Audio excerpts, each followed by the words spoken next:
Good evening and welcome into Sports Talk on a Budget. It is Wednesday, September 25th, year of our Lord 2024. Took a little hiatus last week. Just a little bit of announcement here. Maybe doing a full rebrand on the show. I gotten some feedback about the title of the show and how it's not exactly working for me organically and SEO wise. So maybe doing a rebrand. I will keep you updated on that. But as of right now, it is still Sports Talk on a Budget. It is still available on the video version on their Sports Talk on a Budget on YouTube here. So like and subscribe and comment to the show right down here on YouTube. Please like and subscribe to the show. Would love to get my subscribers and likes and even comments up as well. And then, of course, it is available on the audio version on places like Spotify, Apple Podcasts, Amazon Music. Basically, wherever you get your podcast, you can find the show under Sports Talk on a Budget. Like I said, maybe a rebrand coming. I will keep you posted both on the socials under Sports Talk on a Budget and under my name, Cody Dodier, on Facebook, Instagram, Twitter, and basically anywhere you social media, LinkedIn. But as of right now, still under Sports Talk on a Budget. Still a lot of sports to talk about. We missed last week. I was bummed to miss last week, but going to maybe rebrand the show and maybe do 2 shows a week, more of a reaction on the weekend and a preview later in the week to kind of catch up with things as well. But either way, let's go ahead and dive into the show. A lot of topics. Going to start today with the NFL. Not going to be a reaction really to what happened this past weekend, but I do want to talk about some of the results and some of what I saw this past weekend and some things going forward as well. And then my number 2 topic, I'm going to go ahead and list my top 10 teams in college football. We're going into week 5. This is the last week of this first month in college football. Some clarity has come, but I still think there's a lot more clarity to happen in these next few weeks. Some of these teams in my top 10 really haven't played anybody.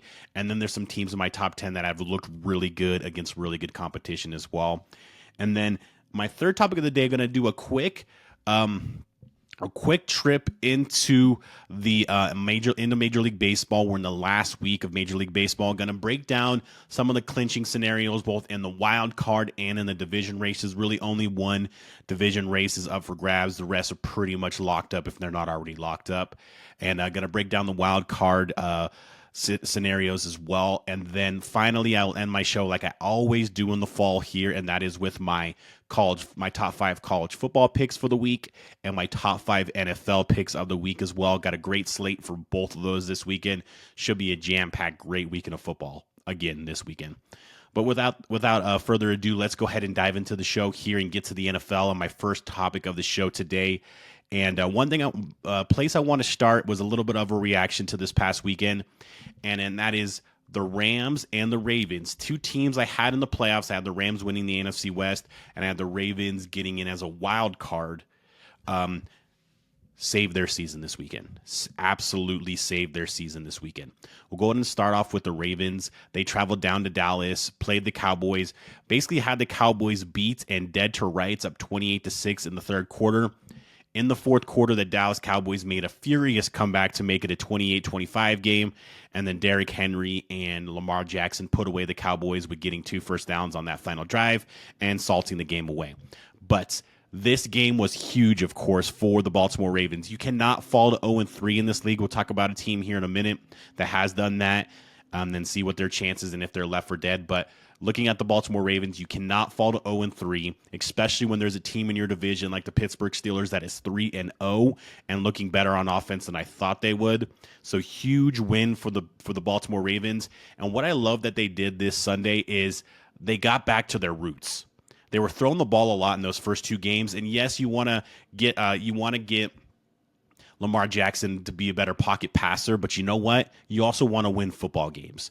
And you have Lamar Jackson, who's the best running quarterback in NFL history, and you have Derrick Henry, who still has enough in the tank for games like he had on Sunday. He was an absolute beast on Sunday. He got the Let's LFG player of the game from Tom Brady. That's the player of the game he gives out at the end of each game he's called.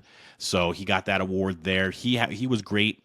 And that's what I think this Ravens team needs to be what I think they could be. It's to be that hard-nosed physical run team. When you have Lamar Jackson and Derrick Henry in your backfield, those guys, they're totally different in contrast in their running styles. One guy, Lamar Jackson, is so fast and quick and can make anybody miss and is deadly in the open field. The other guy, Derrick Henry, is just your old school bruising running back and has been that since he left. And he's been that since he left high school, basically, and went to Alabama. And his high school tape is unbelievable. If you ever have a chance on YouTube to watch Derrick Henry high school tape, it's unbelievable. But that's a topic for another day. But either way, with that contrast there, that's going to make it so difficult for defenses to defend that. It's going to be difficult because who are you going to defend? This guy in Lamar Jackson who can just make you miss and make you look silly in the open field, or are you going to defend, or you have to defend Derrick Henry, who's going to run over you and want to step on your face as he's running over you and just plays that old school power football. That should be the identity of this offense and of this team for the Baltimore Ravens. That needs to be their identity going forward. That was their identity on Sunday against the Cowboys, and that's why they were victorious. But a concern for me happened with the Baltimore Ravens at the end of this game. They seem to be losing leads. They lost the lead 2 weeks ago against the Raiders and lost that game. They never had a lead really other than early on when they took a 7-0 lead against the Chiefs. But going back to last year, they had early leads and they would lose them. So they need to kind of fix that a little bit. Their offensive line is getting better. It's getting more gelled and meshed together, and they're looking like a better overall unit.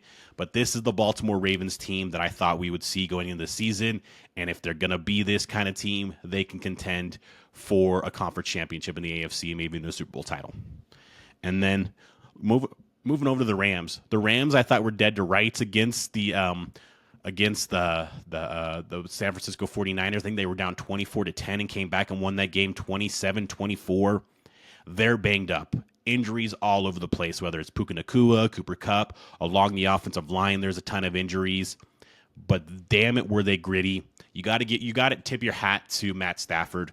Matt Stafford is a guy, he probably doesn't get the accolades that he deserves because of what his time in Detroit and just they weren't the team that they could have been then. But he is a guy that is just tough. He's tough. He's gritty. He gets in these games. He's great coming from behind. He is just a tough, gritty quarterback.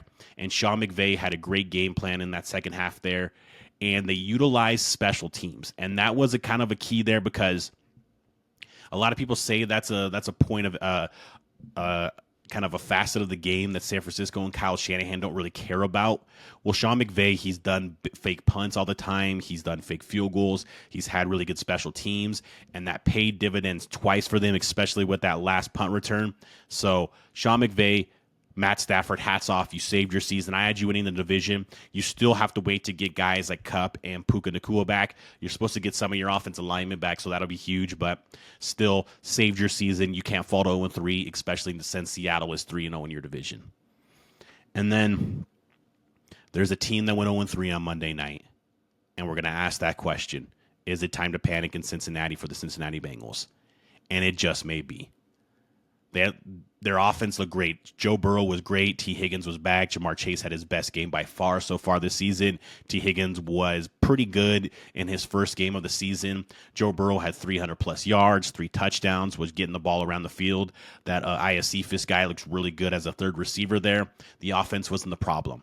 The defense was absolutely destroyed by the Washington Commanders and Jane Daniels. Hats off to Jane Daniels. He had more touchdowns, 2 passing, one rushing, than he had incompletions. That is unbelievable. One of the best games I've seen from a rookie quarterback maybe ever in my lifetime. So the Cincinnati Bengals have problems. They have real problems. But I think their offense will be fine with Joe Burrow and Chase and Higgins. They're getting a better running game from Zach Moss and Chase Brown, so that's developed a little bit better as well. That defense is banged up, and they were put on skates against the Commanders, and I think it is time to panic. The last time a team made it from 0-3 to the playoffs was 2018, so not a long time ago, but still long enough, and it's really the percentages go really low when you're at 0-3 to make the playoffs. Good news for them is the next best team, I think, in their division is the Ravens that we just talked about. They're 1-2, and they're going to get to play all those teams, including the Steelers, who are 3-0 twice this year. So they will have some opportunities. They have the Panthers next week, and their schedule gets a little bit softer. They do play the Ravens here in a couple of weeks. So they do have an opportunity to kind of right the ship, but it's not looking good. And that defense, if those injuries continue and the defensive play continues, then this team isn't going anywhere. It's just the case and not going anywhere. I'm not hitting the panic button just yet, but my hand is right above it. My hand is right on the panic button. They lose this weekend to Carolina, panic button time, and kiss your playoff hopes goodbye if you go to 0-4 losing to Carolina. And then last NFL topic I wanted to talk about is with the team that played in the other game on Monday night, and that is the Jaguars, who got absolutely steamrolled by the Bills. Bills look legit. Josh Allen's your early MVP candidate. I know it's only September, but he looks awesome. And looks like I was wrong on that team. I thought they'd take a step back this year. Looks like I was wrong. But we're going to talk about the other team, and that's the Jacksonville Jaguars. And we're going to ask an uncomfortable question about their quarterback, Trevor Lawrence. And that question is this guy a bust? 8 straight losses in a row dating back to last year when they were 8-3 and had an opportunity to get to move into the 1 seed in the AFC. 8 straight losses since that game. He has been awful this year, through an awful interception to Damar Hamlin. Congrats to Damar Hamlin on his first career interception, but awful interception thrown to a wide open player. You just overthrew him. You were under duress. You weren't under pressure. Just an awful interception by Trevor Lawrence. He hasn't played well all season, whether that was the first game against the Dolphins, the second game against the Browns, and now this game against the Bills. He has not looked good. And you look at his numbers, and his numbers career-wise are not much better than Mac Jones, his backup, who was a cast-off for the New England Patriots. His numbers aren't much better than that. And outside of that second year where he led them to the playoffs and they had that huge comeback victory against the Chargers, he's been pretty pedestrian. Pretty pedestrian numbers. Was pretty good early on last year when they were playing well. There was more of the team effort. He was pretty good. He wasn't great, but he came in as one of the highest touted, highest hyped quarterbacks to come out of college to enter the NFL. And outside of that second year, and not all of the second year, but probably the second half of the second year and in that first playoff game, he hasn't looked that at all. And they just paid him a ton of money. He's going to make about $55 million per year for the next 4 years, or for the next 5 years. So they're stuck with him. And you can't build your roster that great when your quarterback is getting $55 million a year. So things might get real rough in Jacksonville if he doesn't right the ship and turn it around. I still have hope in Trevor Lawrence, because I was one of those guys touting him and hyping him coming out of college as well, because he was awesome at Clemson. National champion, taking down and obliterating the Alabama Crimson Tide in that national championship game.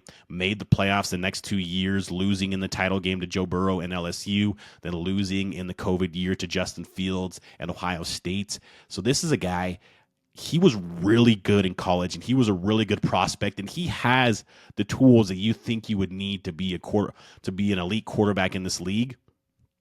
I just don't know. I don't know if he can get there. And this is his 4th year now, so there's no more excuses. Urban Meyer is long gone. Your rookie year is long gone. Your second year, your sophomore slump year is long gone.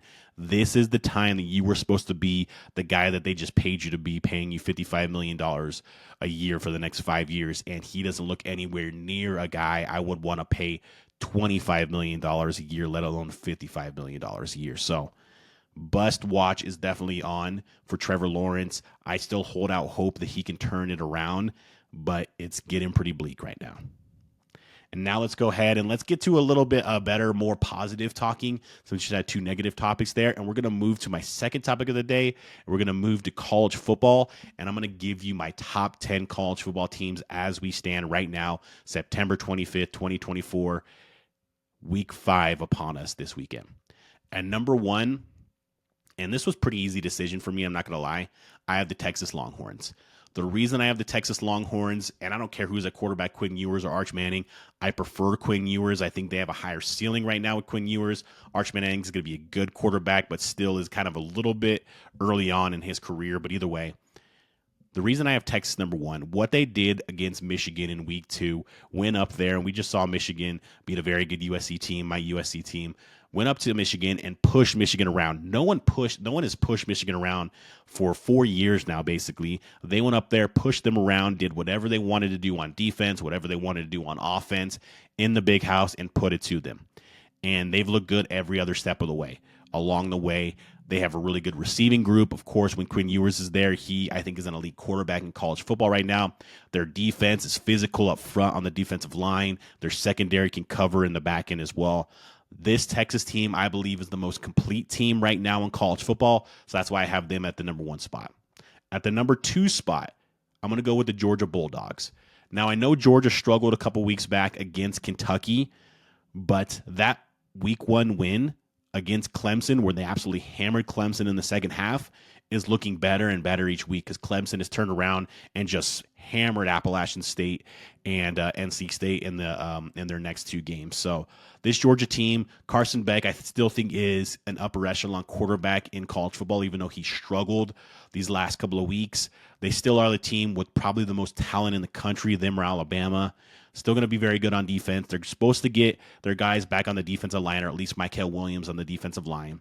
Offensive line needs to get a little bit better. Run game needs to get a little bit better. But this team, Kirby Smart's the best coach in the country, is still a team to be reckoned with and has a huge game this weekend that I'll get to later in Tuscaloosa against Alabama. So I got Georgia at the number 2 spot. At the number 3 spot, I have Ohio State. And the reason why I have them at 3 and not higher is because they've played Toledo, Marshall, and I'm trying to remember who they played the first week, but they haven't played anybody is what I'm saying.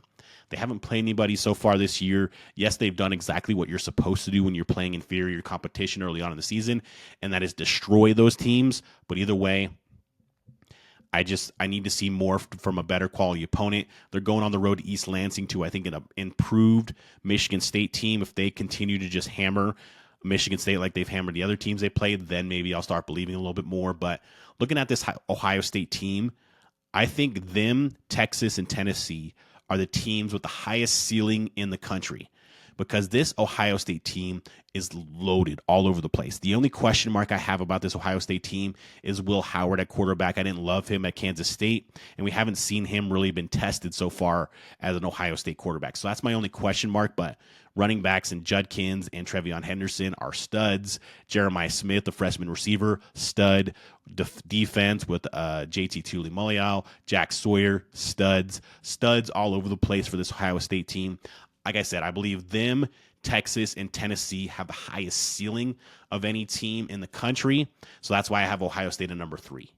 And number 4, team I just mentioned, I have the Tennessee Volunteers. And Tennessee, now that the neutral site win against NC State isn't looking as great after what Clemson did to them, but what Tennessee did last week on the road at Oklahoma, their defense looks legit, Tennessee's.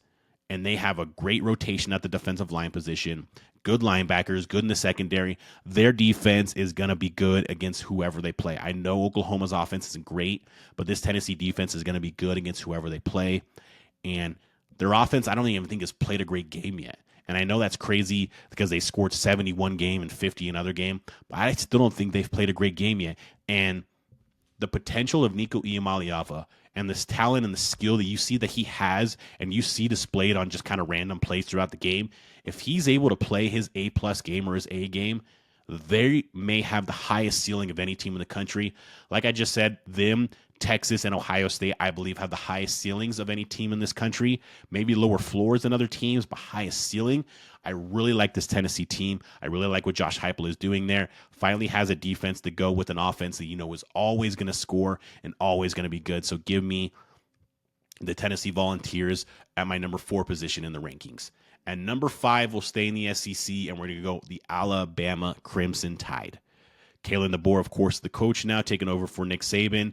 And Kalen DeBoer is a hell of a coach. I don't care what anybody says. Kalen DeBoer is a hell of a coach. Jalen Milroe was playing better. They absolutely hammered Wisconsin 2 weeks ago. Struggled against South Florida again this year like they did last year under Nick Saban. But what I like about this team is the talent's there. The defense is going to get better. They've played just okay so far. They need to get better in the run game. But the offense has more firepower. Another freshman wide receiver for Alabama, just like Jeremiah Smith in Ohio State. Ryan Williams, stud. Jalen Milroe is going to run the ball really well. He throws the deep ball to the receivers really well. They have a solid run game both with him and the running backs.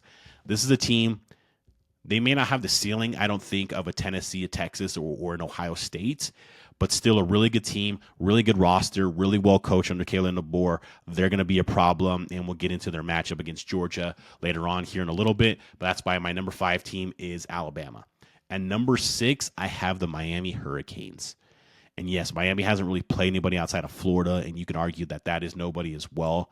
But Miami looks the part.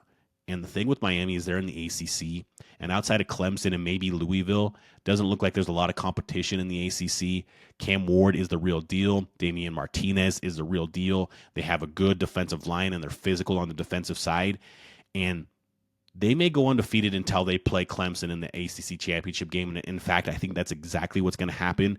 They're right now in the driver's seat with the easiest path, in my opinion, to get to the college football playoff, because all those teams I just talked about before them have much tougher schedules in the Big Ten and SEC. So I like Miami a lot. Their playoff chances are going to be really on there. It's going to be on them now. They have no excuse to not be undefeated in the ACC championship game, most likely playing Clemson. No excuse. Louisville at home is going to be their toughest competition. They're better than Louisville, and it's a home game. So there's no excuse for this Miami team and Mario Cristobal to not be playing in the ACC championship game as an undefeated team, probably with the foot already in the college football playoff. So that's why I have the Miami Hurricanes as my number 6 team in the rankings. My number 7 team will go back to the Big Ten, and I have Penn State. Now, I do have question marks about Penn State. They've kind of sputtered in some of their games, especially that Bowling Green game. Looked really good opening week against West Virginia. Drew Aller, I think, is a good quarterback, but I still need to see a lot more out of him, to be honest with you there. But they're going to play good defense. They're going to run the ball well with Nick Singleton. And if Drew Aller can get better at throwing the ball and throwing the ball downfield under this Andy Kotelnicki offense, they could be a real problem there. They go to USC on October 12th. That's probably their next biggest game before Ohio State. That game will tell me a lot about this Penn State team. But right now, Penn State is my number 7 team in my rankings. And to get to my number 8 team, we'll move back to the SEC, and we have Ole Miss. And Ole Miss is a lot like Ohio State. They haven't played anybody with the pulse so far this year, but they've destroyed everybody they've played. And Jackson Dart looks amazing. They're going to run the ball well. Their defense looks improved. There's a lot more that we need to see from Ole Miss to kind of see where they're at. I think they play Kentucky or South Carolina this week, one of those two. So they're going to get tested more than they have this year. They've played Georgia Southern, Wake Forest, teams like that. Didn't test them at all. So this Ole Miss team, I still think, has a lot of the characteristics to be a really good team in this league, and their schedule really sets up well for them to make a run to the SEC championship, like I predicted before the season in my college football preview show. Really like this Ole Miss team. That's why I have them as my number 8 team in the rankings. We'll move to my number 9 team, and my number 9 team is the Utah Utes.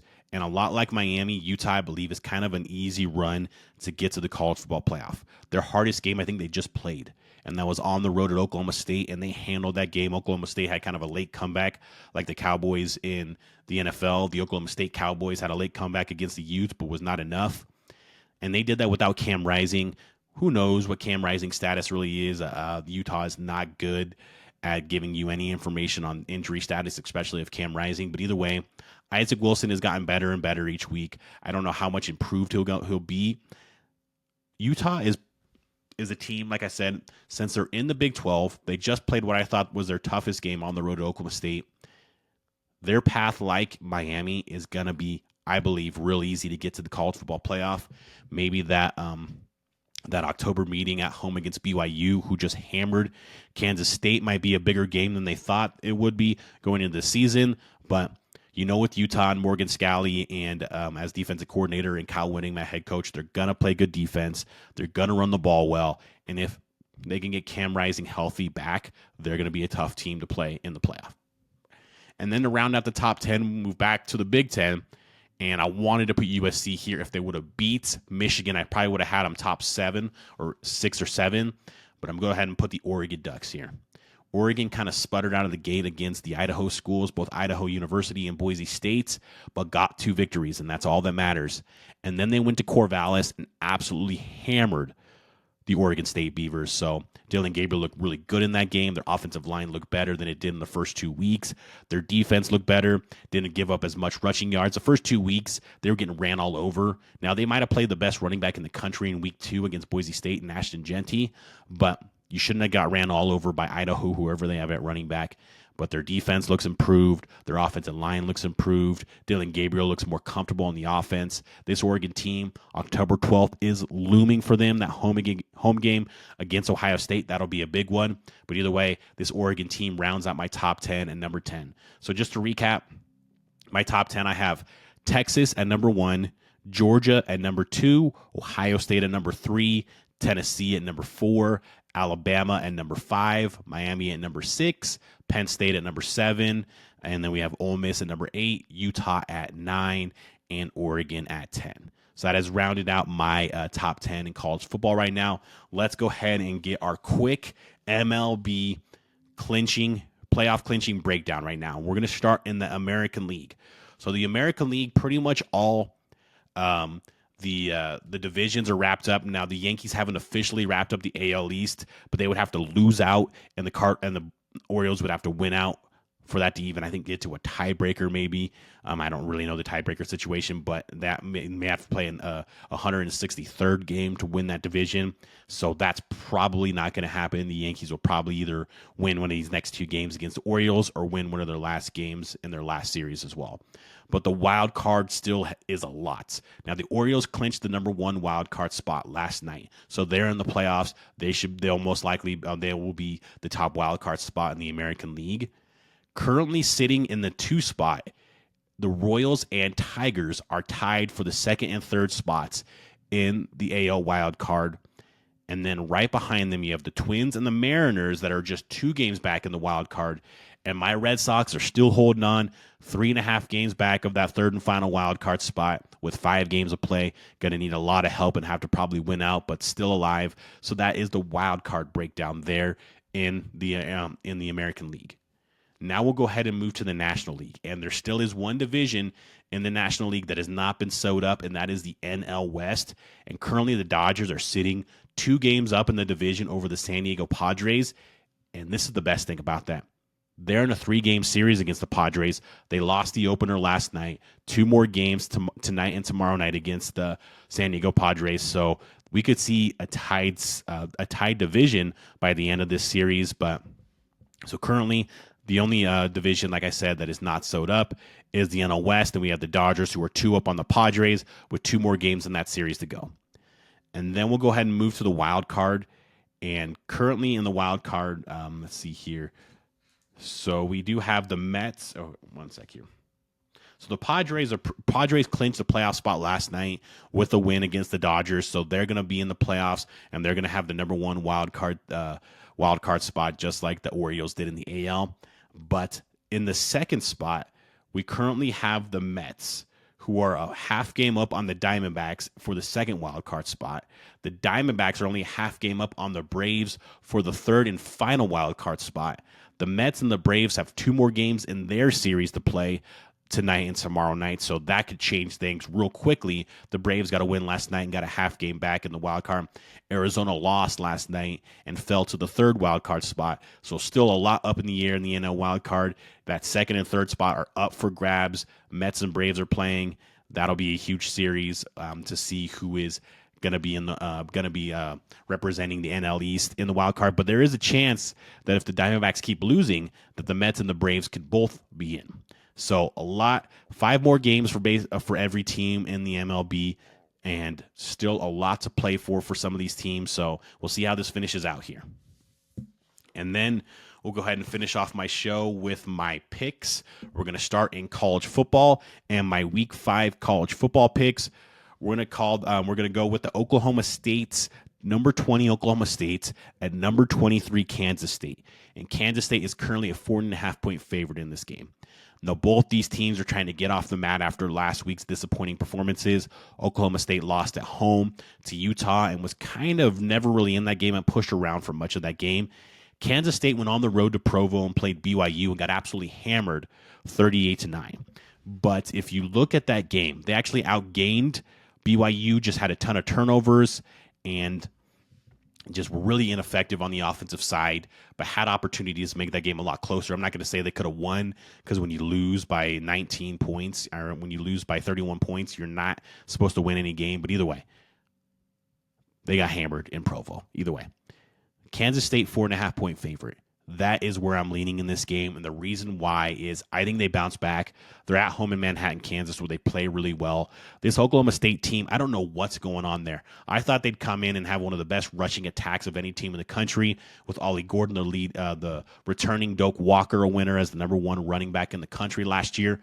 And their offensive line had more experience than like any offensive line I've ever seen coming into the season, and they have been terrible running the ball. Alan Bowman went out last week with an injury, so now they're going with their backup. It's going to be tough sledding maybe for Oklahoma State going forward. So give me Kansas State to win and cover. Kansas State -4.5 is the play there. And then we have the number 15 Louisville Cardinals at number 16 Notre Dame Fighting Irish. Fighting Irish are a 6-point favorite in this game. Louisville has kind of flown under the radar all season. Tyler Shuck is their quarterback now after spending time in Oregon and Texas Tech, respectively. He's had a really good, underrated season. And when he's healthy, he's actually a very solid college quarterback. And looking at this Notre Dame team, they've played well in these last 2 weeks, hammering Purdue and hammering Miami, Ohio last week. But those are inferior opponents. Purdue might be one of the worst Power 4 teams in all of the country this year. Really kind of rough team there in the Big Ten. And Notre Dame, they're going to run the ball well with their running backs and Riley Leonard at quarterback. But Louisville's really good. They're top 20 against the run. And if you force Notre Dame to beat you throwing the ball with Riley Leonard, like we saw Northern Illinois did about 3 weeks ago, you can beat them. And I think that's going to be the exact game plan Louisville has. Notre Dame may end up winning this game, but I love Louisville to cover in this situation.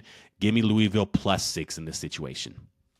And then we're going to move to the SEC, and we have kind of an underrated matchup, in my opinion. We have Arkansas versus number 24 Texas A&M, and this is going to take place in Dallas or Cowboy Stadium in Arlington, Texas. Jerry World down there, and Texas A&M is currently a 4-point favorite in this game. Now, Texas A&M somehow always finds themselves ranked. They're one of the most overrated teams every single year. They always find themselves ranked throughout the year, and then at the end of the year, we look up and they're usually not ranked. And I feel like they're overrated. They've had issues at quarterback. Connor Wegman may play this week, but he may not. The backup has actually looked better, in my opinion. And they struggled last week with Bowling Green. Maybe Bowling Green is just a good team. Bowling Green went into Happy Valley against Penn State and gave them all they could handle. Went into College Station last week against Texas A&M, gave them all they could handle. So maybe we're just not giving Bowling Green a lot of love. I happen to think Arkansas is a better team than Bowling Green, and I could be wrong about that. 4 points. Now, Arkansas is 1-11 in their last 12 against Texas A&M, so it's not been a good matchup for them. I think that changes this weekend. I really love Green, the quarterback for Arkansas. I think they're going to run the ball really well. They actually throw the ball pretty well also. Give me Arkansas to maybe even pull off the upset, but definitely cover. Arkansas +4 is the play for me there. And then we're going to get to the biggest matchup in the country this weekend, and one of the biggest matchups probably that we'll see all year, and that is number 2 Georgia at number 4 Alabama. And Georgia is currently a 2-point favorite on the road in Tuscaloosa. This game, I can't wait for this game. This game is going to be awesome. It's going to be awesome. 2 teams, evenly matched teams. If you look at Kirby Smart, he's 1-5 against Alabama. Now, a lot of people say that's 1-5 against Nick Saban. But either way, he has an over 900 record against all other teams that are not Alabama. He is undefeated in the last 3 years as a head coach against all other teams that are not Alabama. He's 1-2 against Alabama and like 40-something-0 against all other teams the last 3 years. This is the bugaboo for Kirby Smart and that Georgia team. Nick Saban is no longer there. So the pressure is on Kirby Smart and this Georgia team to get this victory, because if they don't win, it's no longer a Nick Saban problem that Georgia has. It's an Alabama problem. And if that's the case, Kalen DeBoer, like I said, is a hell of a coach. If that's the case, it's going to be difficult. And that, I think Alabama as a program is already in the heads of this Georgia program. If they can't beat them now without Nick Saban, it's going to be even more in the heads of Kirby Smart, that coaching staff, and that program. They need to get a victory here. I don't think they do. I don't think they do. I like this matchup for Alabama. I think they're going to be able to run the ball on Georgia. We saw what Kentucky did a couple weeks ago. They were able to run the ball effectively against this Georgia defense. Now, like I said, Michael Williams and some of the other defensive linemen are supposed to be back or on track to be back this weekend, so that should help this Georgia defense. Either way, I like this matchup for Alabama. I think they'll run the ball with Jalen Milroe and the running backs really well. That'll open up the pass and the deep pass. They'll get guys like Ryan Smith involved. Jalen Milroe is deadly in the deep ball game. I like this Alabama team. Georgia on offense, Carson Beck's looked pretty good, but he hasn't really developed any chemistry with some of these wide receivers. They haven't looked great on offense. Give me Alabama to cover, Alabama +2, and I think Alabama's going to win this game outright at home in Tuscaloosa on Saturday night. And then the final pick I'm going to have for the college football this weekend, another underrated game that I think the spread's way too big, and that is number 19 Illinois and number 9 Penn State. And Illinois is coming off that huge victory on the road last Friday night against Nebraska. Luke Altmaier is playing really well for this Illinois team. Their offense looks really good. Their defense was not great against Nebraska, but it was great in spots. And this is going to be the biggest test so far this year for this Penn State team. 18.5 is what they're currently favored in this game, is 18.5. In my opinion, that's too many points. Way too many points. We remember the last time these teams played, I think it went to 9 overtimes. The last time these teams played in Happy Valley, and Illinois came out with a victory. So Illinois is not afraid to go into Happy Valley and play and win. I think they cover. I think they keep it real close. Give me Illinois plus 18.5 in this game. And now let's go ahead and move to week 4 NFL picks. And we're going to start off with the Vikings at the Packers, and the Packers are currently a 2.5 point favorite in this game. The two coaches in this game should be 1 and 2 right now as coach of the year. These two coaches should be number 1 and 2 in the running for coach of the year. We're going to start off with the Packers coach, Matt LaFleur. What he's done in the absence after losing Jordan Love in that Friday night game in Brazil with Malik Willis, who was left for dead after being basically cut in Tennessee, is just unbelievable. What he did against the Colts just basically turned his offense into an old school run down your throat offense and beat the pants off of Indianapolis that day. Was great coaching. What he did last week, I know Tennessee and Will Levis aren't a great team, but what he's doing with Malik Willis and this team here, I think it just shows coaching matters in this league, and Matt LaFleur is one hell of a coach. He's doing a great job. And then you look at the other side with the Vikings and Kevin O'Connell and how he's been able to resurrect Sam Darnold's career. And Sam Darnold is having a great career and probably is one of the MVP frontrunners at this time with the Minnesota Vikings. What Kevin O'Connell has been able to do with him and this team, and Brian Flores on the defensive side, their defense is playing outside of their mind right now. Both these coaches, like I said, should be number 1 and 2 in the coach of the year rankings. I know it's super early, but they still should be up there. As far as the game goes, I like the Packers in this game. Jordan Love may play, but I still like the Packers either way, even with Malik Willis.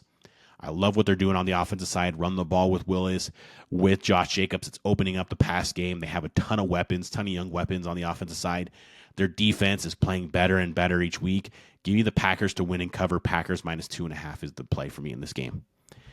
And then we have the Eagles at the Buccaneers. And the Buccaneers kind of came back down to earth last week when they invited in the Denver Broncos, and the Denver Broncos kind of went up and down the field on them all game. Eagles went down to New Orleans, got a huge win against the Saints. Defense played really well. Saquon Barkley had that big run and kind of won them the game there on that big run. Either way, I think the Bucs bounce back in this game. Get a little more balanced, use Rashad White a little bit more, not just you're just trying to force feed Evans and Godwin so much. Baker gets a little bit more under control. He's a little out of control this last game. Gets more under control. Give me the Bucs to win. Give me the Bucs to cover, and I think they win the game outright. Bucs plus 2.5 is the play there. And then we have the Chiefs at the Chargers, and the Chiefs are currently an 8.5 point favorite in this game. The big question mark is Justin Herbert. If Justin Herbert's good to go, the Chargers will compete in this game. If Justin Herbert's not good to go, they will not compete in this game. I don't care if it's Easton Stick. I don't care if it's Taylor Heineke. None of those quarterbacks are going to be able to do anything against this Chiefs defense. And this Chiefs team has become a defensive-led team. Patrick Mahomes has kind of struggled out the gate so far in these first 3 games, has played well enough in these games. Travis Kelce, there's an APB out for him. He may be headed towards the end. It looks like he's kind of getting towards the end there. I wouldn't call him washed yet, but we're on watch right now for that. But either way, I think the Chiefs win and cover because I don't think Justin Herbert's ready to go. High ankle sprain. Those usually take about 3 to 4 weeks to get over, and it's only been about 2, and he re-injured it last week, so you can even say it's been just 1 week. So give me the Chiefs to go in there, win and cover. Chiefs minus 8.5 is the play there. And then we have what I think is the game of the weekend, and that's the Bills at the Ravens. And the Ravens are currently a 2.5-point favorite in this game. That's a little interesting line there. I think the wrong team is favored. The Bills, I think, have looked the best team in the league so far. They do this every year early on. Can they sustain it throughout the season and into the postseason is the real question for the Bills, but I love everything that they're doing on offense. They're running the ball well with James Cook.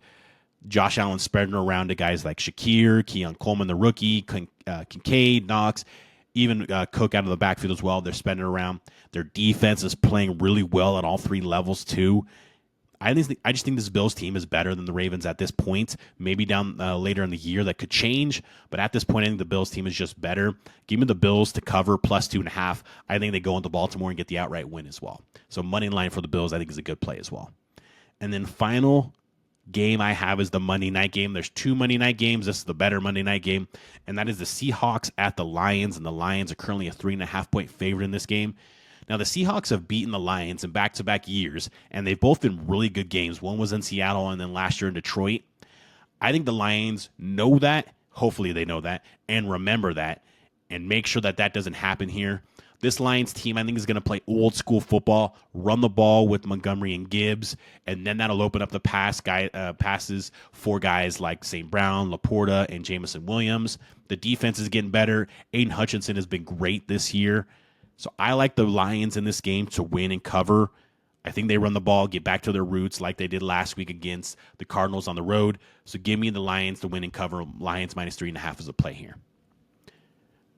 That has been my show for today. Like I said, some things may be changing here at Sports Talk on a Budget. Maybe doing a rebrand as far as the name.